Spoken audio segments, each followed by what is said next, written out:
The Fibber, MCGee, and Molly Show.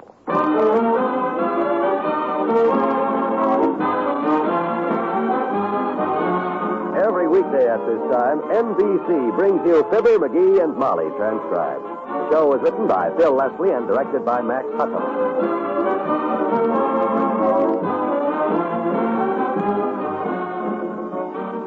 Fibber and Molly will be with you in a minute. If you're between the ages of 18 and 55, there's a job open for you in the nursing profession. Although there are more nurses active in the profession today than ever before, the demand continues to outstrip the supply. Right now, the National Association of Practical Nurse Education could employ an additional 60,000 practical nurses a year. Hospital and health facilities are continuing to expand. As a result, countless opportunities are open to the woman who becomes a professional or practical nurse. Older women particularly are finding the profession of practical nursing highly rewarding as a career. To qualify as a student in professional nursing, you must be a high school graduate or college student in good health. For practical nursing, an elementary school or high school graduate, depending on age. If you're interested in the security of a well-paying, honorable profession, write Nursing Careers, care of your local postmaster, or inquire at your nearest school of nursing or hospital.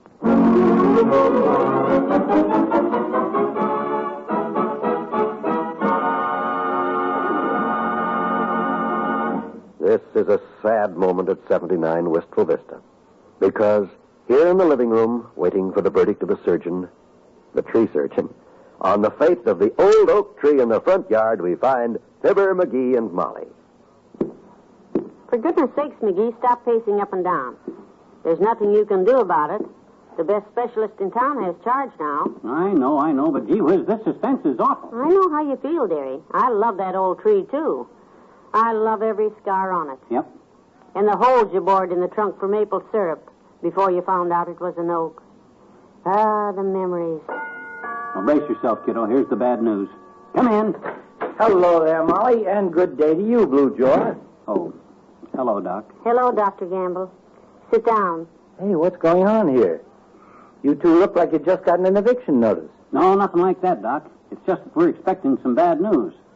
The doctor's here. Dr. Beechwood. Dr. Beechwood, I don't believe I... Wait a minute, what is this?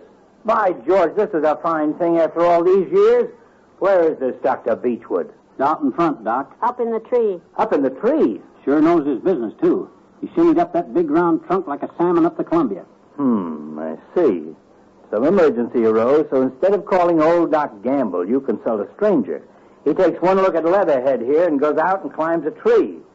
Well, I hope you'll all be very happy together. I'll be running along. Hey, wait a minute, Tallow Tommy, wait a minute. You don't understand. He's a tree surgeon, Doctor. What? A tree surgeon? Yeah. Oh, well, I'd like to meet this doctor. Oh, dear, I hope he says he can save it. Keep a stiff upper lip, Molly. There's still hope.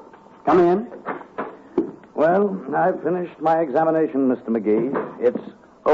Am I intruding? Not at all, Dr. Beechwood.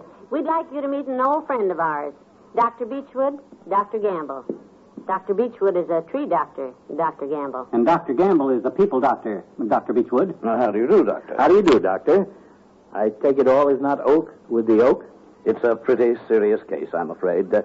Tell me, Mrs. McGee, has this tree of yours any history of Dutch moth, any childhood diseases that you know of? No, I don't think so, Doctor. Though, as I recall, it had a bad attack of woodpeckers in 1937. Oh, woodpeckers. Well, Then in 1949, we noticed the leaves didn't come out on it, Doc. Every year we keep thinking it'll bud in the spring, but it don't. So we're getting worried. Do you think, Is there any hope, Doctor? If you good people would be so kind as to leave the room for a moment, I should like to consult with Dr. Gamble. Would you honor me, Doctor? Delighted, Doctor. Perhaps I can help you to get to the root of the trouble. You'll excuse us, Molly? Yes, Doctor. Come on, McGee. Okay. Do everything you can, men. Remember, expense is no object, as long as it don't cost too much. Well, how's business these days, Doctor? Oh, I can't complain, Doctor, though I sometimes envy you tree surgeons. Oh, how so, Doctor? Well, sometimes it seems so simple to slap 100 pounds of cement into a patient, paint him with tar, and brace him up with a few 2x4s. Yes, it has its points, Doctor. Although, on the other hand, you're in no danger of a patient falling over on you and breaking your neck.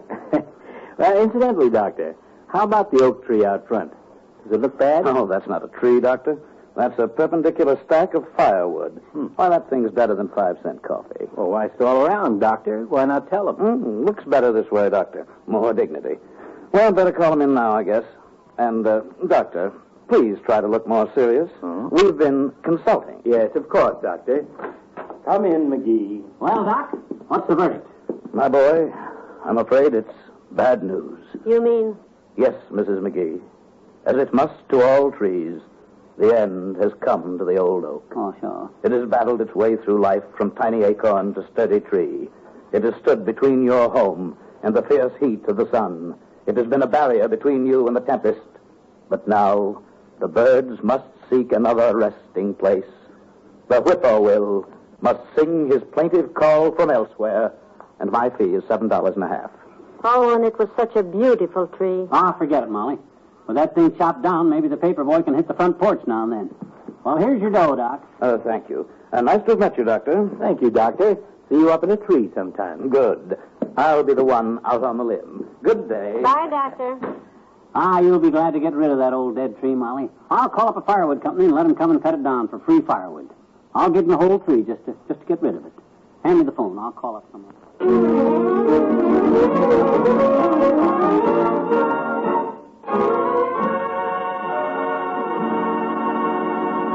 There's more fun with the McGees shortly. The word research has become pretty familiar to all of us in the last 10 years or so. But have you ever stopped to think what research, especially medical research, means to you personally? Without research, we would have no penicillin or any of the other wonder drugs. Research is also the most important weapon in the fight against mental illness. And mental illness today afflicts more than 9 million people. Already research has opened up leads for preventing many mental illnesses, and research has shown us speedier and more effective ways of helping mentally sick people to get well. Research scientists say we can be hopeful, but they need help from us. They need money to carry on research. If we help science, science can give us a much better chance to escape mental illness and to cure mental illness if it should strike. If you'd like to help, give to the Mental Health Fund in care of your local postmaster. Just address Mental Health Fund in care of your local postmaster. Don't wait. This worthwhile cause needs your support now.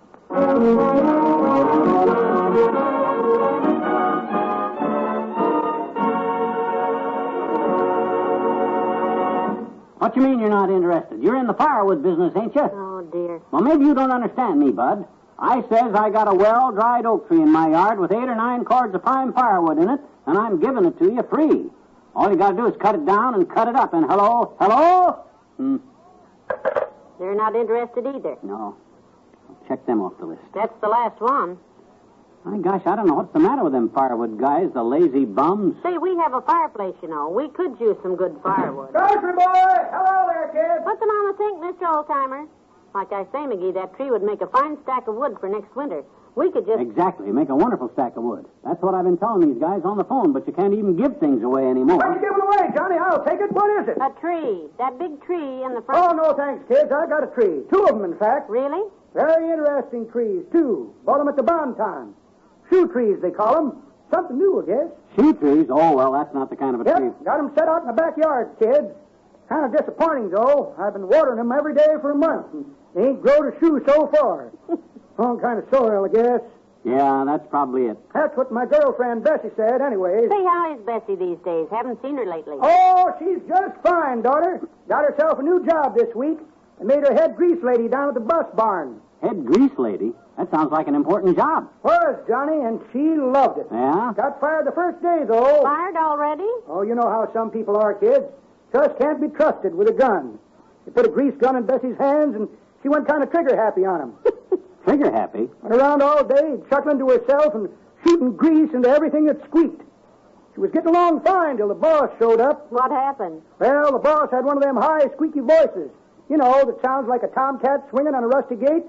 As soon as he come in, he started hollering orders. Yeah. Well, sir, when Bessie seen that open mouth and heard them squeaky noises coming out, she got a kind of a glazed look in her eyes, raised the gun, and put 4 pounds of transmission lube in him before he could clap his teeth shut. Heavenly days. Seemed kind of like that oiled up his vocal cords, and they claim later that he blistered the paint off the ceiling when he fired Bessie because, say, am I boring you, Johnny? Well, frankly, yes. I've got a problem I'm trying to figure out, and I find it a little hard to concentrate. It's that big oak tree in the front yard, Mr. Oldtimer. It has to come down. You need some firewood? Because I'm giving that complete tree absolutely free. Including a rubber ball and 2 birds' nests in the top. To anybody that'll come in here and cut it down.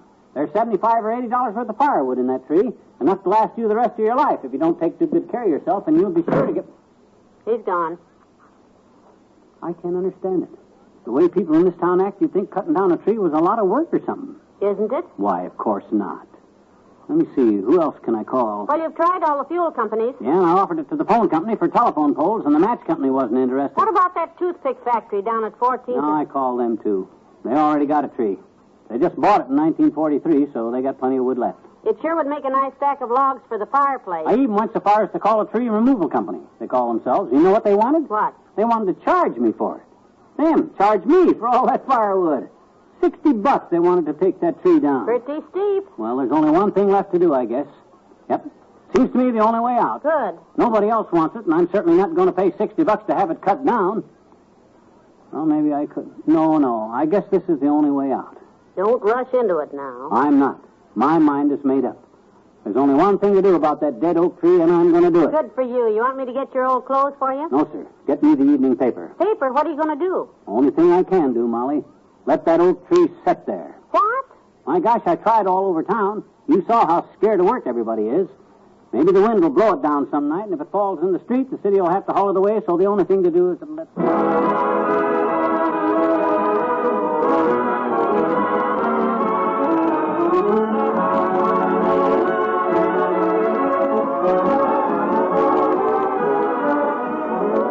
We'll say goodnight to Fibber and Molly in a moment.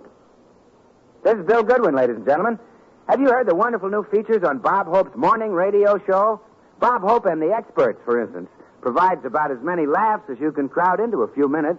Real experts like Don Loper on styles and fashions, Kitty Turmel on etiquette, and Chef Milani on cooking. They're Bob's guests and answer questions from the audience while Bob helps with answers of his own. Let's listen in on Bob and Chef Milani, for instance, during a recent session. How are you, Giuseppe? Hello, Alberto. Hey, Giuseppe. I got a massage from you from Luigi. I got a massage in my pocket. See, he speaks better English than I do. You know, when he was 3 years old, he could speak better English than I speak now. I'm 47 years old. Well, that's the kind of fun you're missing if you don't try to listen to Bob Hope every morning on this NBC station. See your local paper for the time.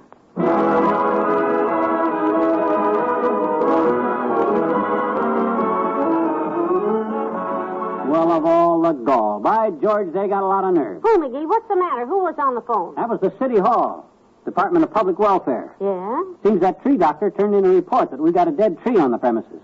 And the city has ordered me to take it down. Can they make you? Yes. What are you going to do? We'll worry about it tomorrow. Good night. Good night, all.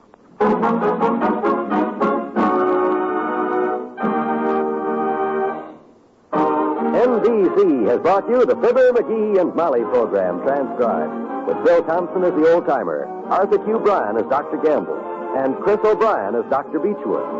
This is John Walsh telling you not to miss tomorrow night when the story of the 3 fleas is told to teens by Mr. McGee of Fibber, McGee, and Molly.